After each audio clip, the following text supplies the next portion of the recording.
Alright guys, we are back today once again to do another video for you guys. And today we're going to be talking about cartilage stretching.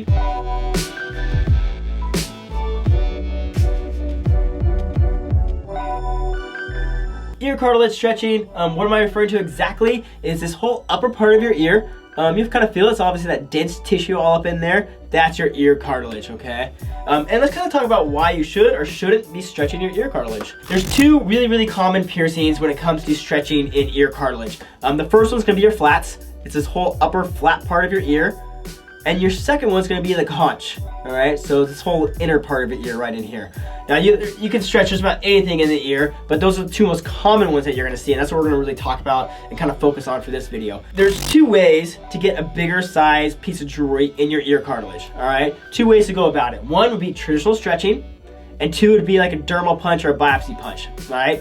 The traditional stretching where you start out at a really small size and every 3 to 4 months or so, you're gonna incrementally stretch up one size at a time. And the second one is gonna be that biopsy punch or the dermal punching. And that's where you're gonna actually remove the tissue and take out the core of cartilage and then put your jewelry in from there. For ear stretching, or for cartilage stretching for that matter, you really wanna take it really slow. Probably twice as slow as if you're stretching an ear lobe or like a lip or any other soft tissue, okay? For the cartilage, yeah, let's say you start off at like a 14 or a 12 gauge. You want to give it about 3 to 4 months in between stretches before you try bumping up to that next size. It's just a really hard tissue to stretch. I usually don't recommend stretching ear cartilage. You know, if you're only going a few sizes, then awesome. You know, that's not a big deal. Just take your time, and every 3 to 4 months, just bump up incrementally 1 gauge at a time, okay? But if you're deciding to go like a really big gauge, like a 0, double 0, maybe sometimes like a 2 gauge, I would definitely recommend getting a dermal punch or like a biopsy punch. For like a dermal punch or a biopsy punch, it's kind of a weird gray area. There's not a lot of piercers out there who will do them, but there are still plenty that will. Okay, so you're gonna have to do a little bit of homework. Gonna kind of have to search out and find someone that's willing to do that for you. It's a little bit more of a technical procedure. There is kind of a gray area. It's not illegal and it's not legal. So it kind of falls in this weird gray area, and that's really why a lot of piercers don't like doing them. For dermal punches, this is really good, because say you want to go to 0 gauge, you're going to actually get that whole core tissue just removed, and the plug's going to go right in there, and then it's a done deal. You're right at the size that you need to be. It is going to be quite a bit of healing. You know, you're probably looking at like 2 or 3 months of healing afterwards, quite a bit of swelling that first week. It's a little bit more of an intense process, but it is going to be lightning fast as long as it's done properly. And you're going to be right at the size you want to go to, rather than going through months, if not years, of slow stretching every 3 to 4 months to get to the size you're trying to get to. So I'm a big fan of dermal punches. I really like them. So if you're deciding to get a bigger gauge jewelry, definitely look into that. So as far as jewelry goes, when it comes to stretching or getting your cartilage dermal punch, I'm a big fan of glass plugs. So like a single flare glass plug, also referred to as like a glass tack. It's just basically a glass plug that has a flare on one end.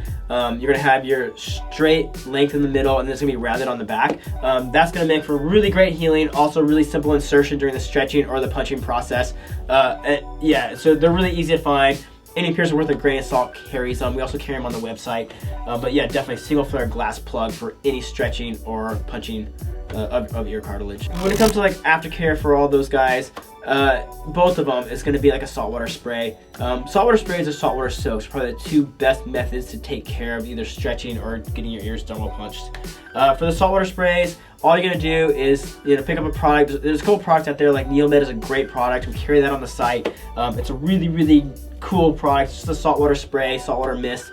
And what it's going to do is you're just going to take that and you're going to spray it on there front and back. That's going to really help irrigate it and get all like the dried blood or dirt, debris, any of that stuff, kind of get it off of there. Also in the shower, you can take that shower head, just kind of hold it up to your ear and kind of really rinse it off with that too, okay? That really helps kind of irrigate it and get all that build up off of there too, okay?